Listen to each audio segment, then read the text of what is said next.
Hello students, this is Savita Pawar. Welcome to my channel Get the Math. In this video we are going to see the solutions of exercise 8.2 of lesson 8 quadrilaterals. In the I link above I have shared the video of exercise 8.1 in which I have discussed all about the quadrilaterals, what are quadrilaterals and the different type of quadrilaterals and their properties. So you need to go through that video first. In this exercise we are going to see a different concept that is called as the midpoint theorem. So what is meant by midpoint theorem here? The line segment joining the midpoints of two sides of a triangle is parallel to the third side. So that is called as the midpoint theorem. It means that for the triangle, suppose ABC, if the line segment joining E and F, let be the midpoints of side AB and AC here, if the line segment joining the EF will be parallel to the third side, that is BC. Okay, so that is called as a midpoint theorem. That is for any triangle, if the two sides are having the midpoints and if the line is joined to those midpoints, that line will be parallel to the third side. And now converse of midpoint theorem is the line drawn through the midpoint of one side of triangle is parallel to another side, bisects the third side.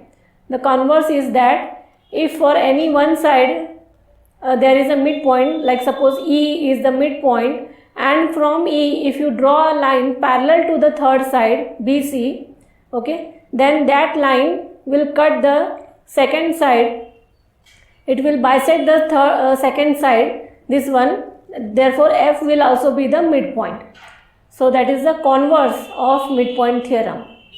So here we will have the formula as EF is parallel to BC, therefore EF is half of BC. Always the length of the line segment that we have joined by the two midpoints will be half of the third side. Okay, so if BC is 6 here and therefore EF will be 3 centimeter. Let us start with exercise 8.2. ABCD is a quadrilateral in which PQRS are the midpoints of side AB, BC, CD and AD respectively. AC is the diagonal given. Show that SR is parallel to AC and SR is half of AC. PQ will be equal to SR and PQRS is a parallelogram. So these are the three things that we have to show. So since these are prove the following, so you have to write given ABCD is a quadrilateral, PQRS are midpoints of so and so respectively and AC is diagonal, and for to prove write these three sentences that we are going to prove.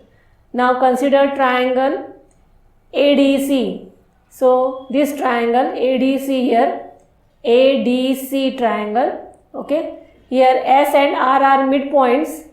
We know that it is given in the question that S is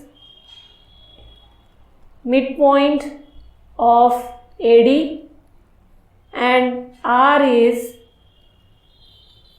midpoint of CD. These two things have been given to us. Therefore, by midpoint theorem, it implies that SR will be parallel to AC and SR will be half of AC. Okay, so this will be your equation number 1 and that is by midpoint theorem. This will be by midpoint theorem. Okay, that is the reason. Then second triangle we are going to consider, that is ABC here. Here also we know that P is midpoint of AB, Q is midpoint of BC. These things have been given to us. This is given and therefore it implies that PQ will be parallel to AC and PQ will be half of AC. That is your equation number 2. and that is also by midpoint theorem. By midpoint theorem, right? Now from equation 1 and 2 you can see that SR is parallel to AC and PQ is also parallel to AC, therefore SR will be parallel to PQ, and here SR equal to half of AC and PQ is also equal to half of AC, therefore SR will be equal to PQ. So we will write it, therefore SR is parallel to PQ and SR is equal to PQ from equation 1 and 2. From equation 1 and 2. Okay. Now since SR and PQ are opposite sides of this quadrilateral, SR and PQ are opposite sides of this quadrilateral and they are parallel and equal also, and therefore you can see this one, these are parallel also and these are equal also, therefore it becomes a parallelogram. Hence you have to write, hence PQRS is a parallelogram. Okay, so that was the solution for question 1. Question 2 is ABCD is a rhombus, PQRS are the midpoints of the sides ABCD, and you have to show that PQRS is a rectangle. Now this is the converse of question number 1, similar question. So here you have to write the given things, that is ABCD is a rhombus, all the sides. Now if it is a rhombus, then all the sides are equal, that we know, and also the property of rhombus is diagonals of rhombus are perpendicular bisector. That means this one BD is perpendicular to AC at point O. Okay, and PQRS are the midpoints of ABCD respectively. Okay, now to write all these properties, we should know all the properties here. So therefore exercise 8.1 is very necessary to go through. So you have to prove that PQRS is a rectangle. So proof is, consider triangle, the above triangle ABC. Okay, here P is midpoint of AB, Q is midpoint of BC. Therefore PQ is parallel to AC here and PQ will be half of AC. That is equation number 1. Then consider the triangle at the bottom of AC, ACD. So S is midpoint of AD, R is midpoint of CD here, and therefore SR will be parallel to AC, SR will be half of AC, that is equation number 2. Therefore from 1 and 2 we can say that PQ is parallel to SR and therefore PQ equal to SR, and therefore PQRS is a parallelogram. Okay, so this much that we have done in question number 1, it is similar one. So then next thing that we have to consider is the side triangle BCD. Q is the midpoint of BC here, R is the midpoint of CD here, therefore QR will be parallel to BD and QR will be half of BD. Therefore we can say that here now, since Y and O lies on QR and BD respectively, therefore if QR is parallel to BD, therefore QY will also be parallel to BO, and similarly here this one YO will be parallel to QX. Okay, that is your equation number 3. Now considering this figure QXOY, or you can say QYOX, now this becomes a parallelogram since its opposite sides are parallel. This one, since this is parallel to this and this one is also parallel to this side. Okay, so therefore it is a parallelogram. And then if it is a parallelogram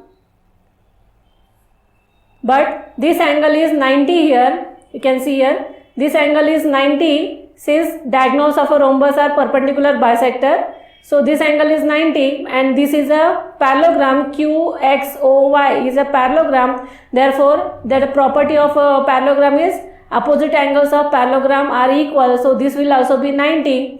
And now considering the figure PQRS, one of the angle is 90 for that parallelogram, and therefore it becomes a rectangle now.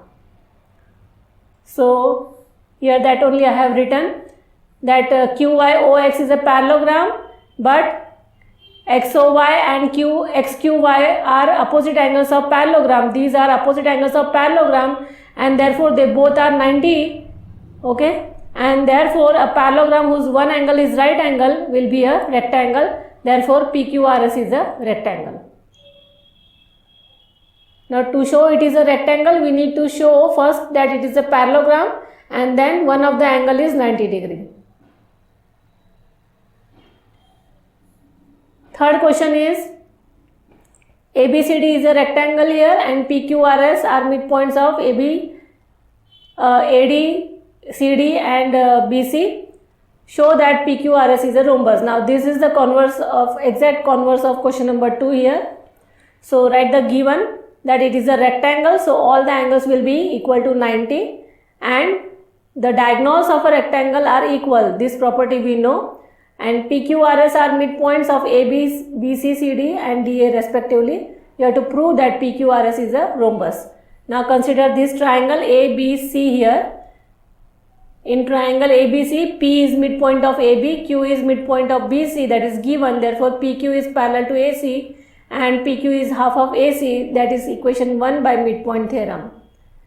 Then similarly, consider this triangle ADC or ACD. S is midpoint of AD, R is midpoint of CD, that is given. Therefore SR is parallel to AC, SR is half of AC, that is equation number 2. Therefore from 1 and 2 we can say that here PQ will be parallel to SR and PQ will be equal to SR. Therefore PQRS is a parallelogram. Now to prove any figure, first you have to prove that it is a parallelogram. Now consider the triangle BCD here. Q is midpoint of BC, R is midpoint of CD, therefore QR is parallel to BD here, okay, and QR is half of BD. But as we know that this BD is a diagonal of the rectangle, but diagonals of rectangle are equal, that we know, that is the property of a rectangle, that is AC will be equal to BD, okay. So in place of this BD we can write as AC here, so QR also becomes half of AC. Okay. Now, since from equation 1, 2 and 3, PQ equal to SR equal to QR equal to PS, all are equal to half of AC, and a parallelogram whose adjacent sides all are equal, then it is a rhombus and therefore PQRS is a rhombus.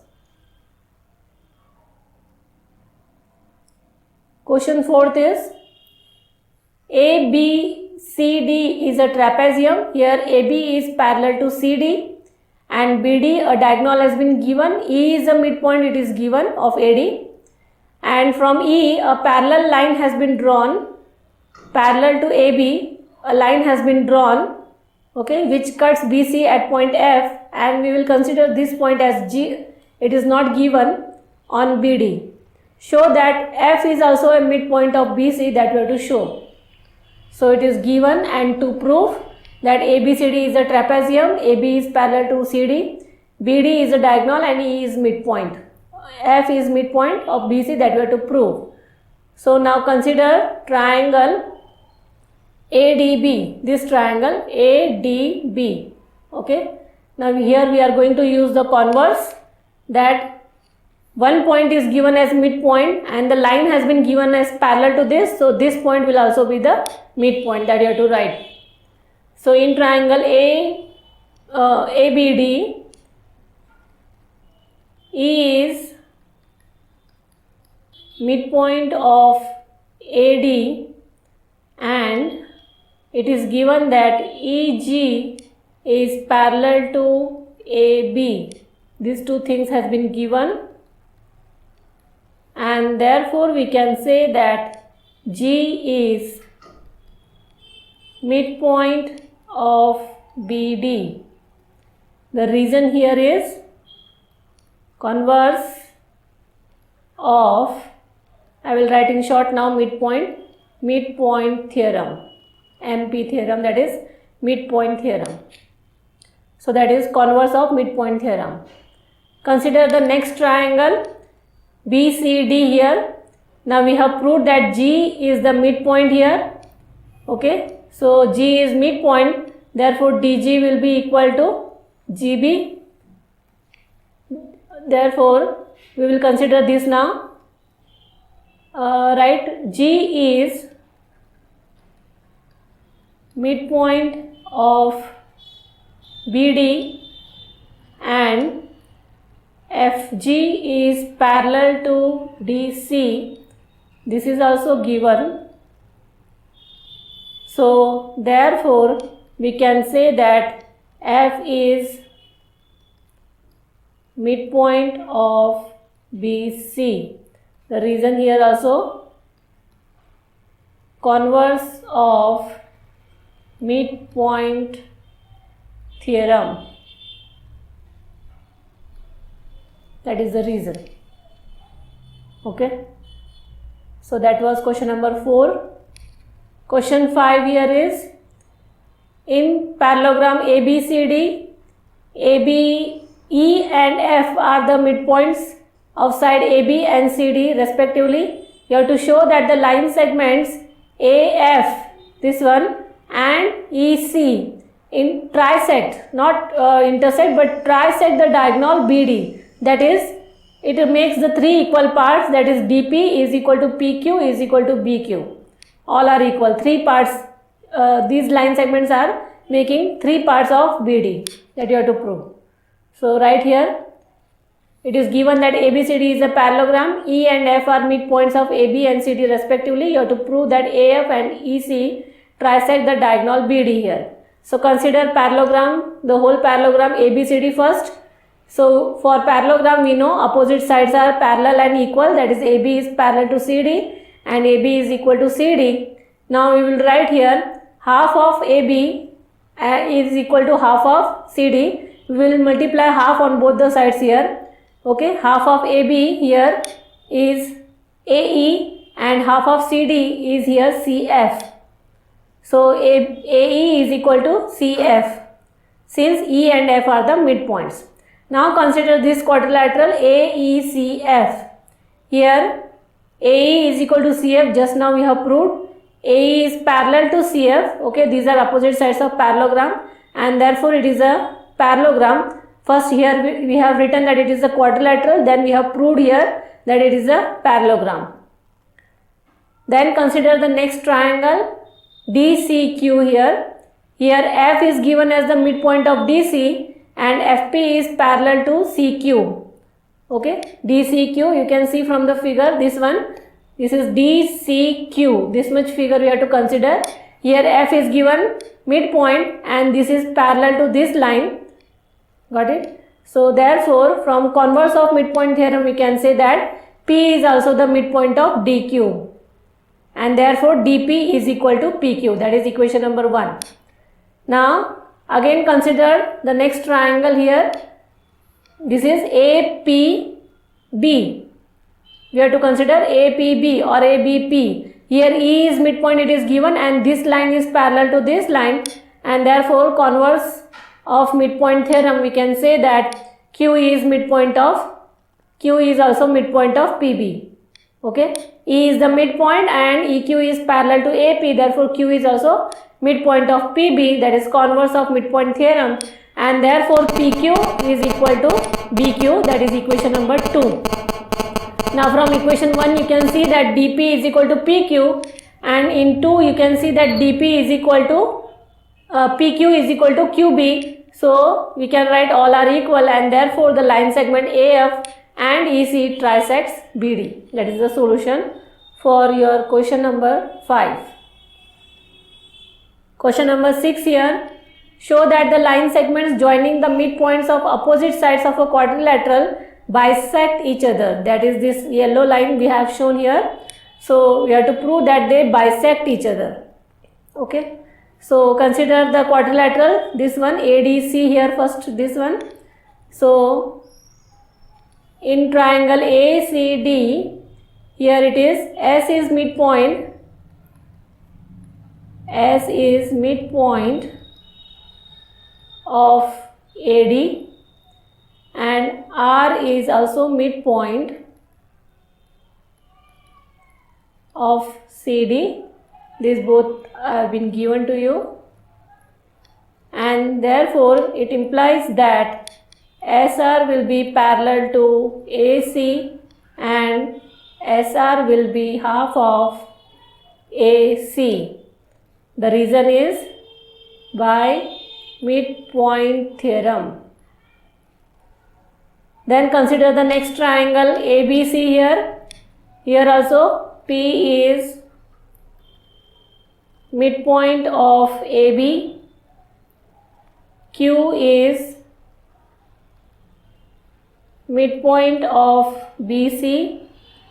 These things are also been given, and this therefore it implies that PQ is parallel to AC and PQ is half of AC, that is by midpoint theorem. So this was your equation number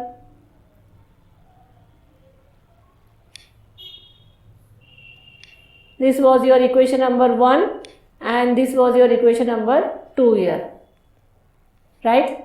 Therefore, from equation 1 and 2, we can say that therefore PQ is parallel to SR and PQ is equal to SR from 1 and 2. From 1 and 2, right? And therefore, we can say that PQRS is a parallelogram.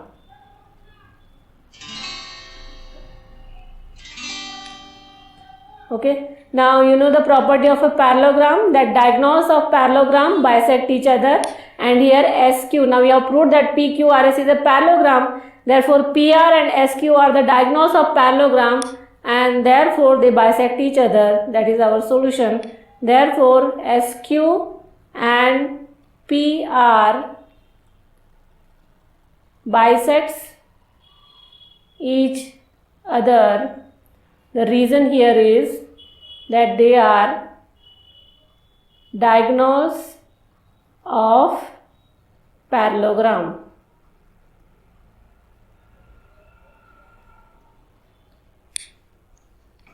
That's the reason. So this was question number 6. Question number 7 here is ABC is a right angle triangle at C here, and M is given as the midpoint. So if M is the midpoint, therefore AM and MB will be equal, and they will be equal to half of AB, and MD is parallel to BC, that is also given. You have to prove these three things, that D is the midpoint of AC, MD is perpendicular to AC, and CM is equal to AMA, and that is equal to half of AB. So let us start with the proof now. Consider the whole triangle, that is ABC here. So here M is the midpoint. M is midpoint of AB, and it is given that DM is parallel to BC. These two things are being given to us, and therefore it implies that D is midpoint of AC. Okay, so that is equation number 1, and that is by, the reason is converse of midpoint theorem, right? Now D is midpoint of AC here. Okay, so if D is midpoint of AC, so we will say that, and since these two lines are parallel to each other, therefore this angle will be equal to this angle. which one? I will show you here, that this angle will be equal to this one. Since these two are corresponding angles, therefore angle ADM is equal to angle ACB will be equal to 90 degrees. The reason is corresponding angles, since MD is parallel to BC. Okay, and therefore AD is perpendicular to, and therefore here MD, and therefore MD is perpendicular to AC. That was the second point we need to prove. Now third one is consider triangle. These two triangles you have to consider, ADM and CDM. Right, in triangle ADM and triangle CDM. Okay, now you can say what things are equal. So here we will write that AD is equal to this one, AD is equal to CD. Since these two are, D is the midpoint. First thing is AD is equal to CD. The reason is D is midpoint of AC, that we have proved above, right? And the second thing is, if this is 90, so this will also be equal to 90 degree, this angle. If this is 90, so this angle will be 90, since it is a linear pair. Okay, therefore angle ADM is equal to angle CDM will be equal to 90 degree. Reason is linear pair. Okay, and the third one is MD is equal to MD, that is common line segment between the two triangles, and therefore triangle ADM is congruent to triangle CDM by SAS axiom, and therefore you have to write now CPCT, that AM is equal to CM, that is the CPCT, right? But we have proved above, in the given we have written that AM is equal to BM. Since M is the midpoint, therefore these two line segments will be equal and they will be half of AB. But AM is equal to BM is equal to half of AB, that is given, and therefore since AM is equal to CM here, therefore CM is equal to AM, that will also be equal to half of AB, and hence proved. Okay, so this was all about your exercise 8.2. If you have any query, drop it in the comment box. Do like, share and subscribe my channel. Get the math.